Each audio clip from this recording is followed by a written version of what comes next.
ఈ వీడియోను మొదలుపెట్టే ముందు ఒక మాట. ఎప్స్టీన్ ఫైల్స్ అనేవి హాలీవుడ్ థ్రిల్లర్ కథలు కావు. అవి నిజ జీవితంలో గాయపడిన పిల్లల, యువతుల సాక్ష్యాలు. డబ్బు, అధికారం, ప్రసిద్ధి కలిసి ఎంత భయంకరంగా మారుతాయో చూపే డాక్యుమెంట్లు.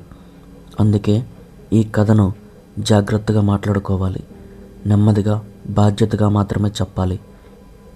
జెఫ్రీ ఎప్స్టీన్ అనే వ్యక్తి బయట ప్రపంచానికి ఒక విజయవంతమైన ఫైనాన్షియర్గా కనిపించాడు. పెద్ద వ్యాపారులు, రాజకీయ నాయకులు, సెలబ్రిటీలు అందరితో పరిచయాలున్నాయి. కానీ ఆ మెరుపుల వెనక మరో చీకటి ప్రపంచం ఉండేది.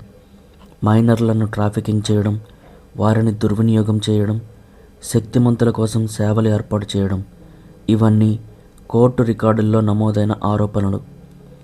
2019లో అతను అరెస్ట్ అయ్యాక అసలు కథ బయటకు రావడం మొదలైంది.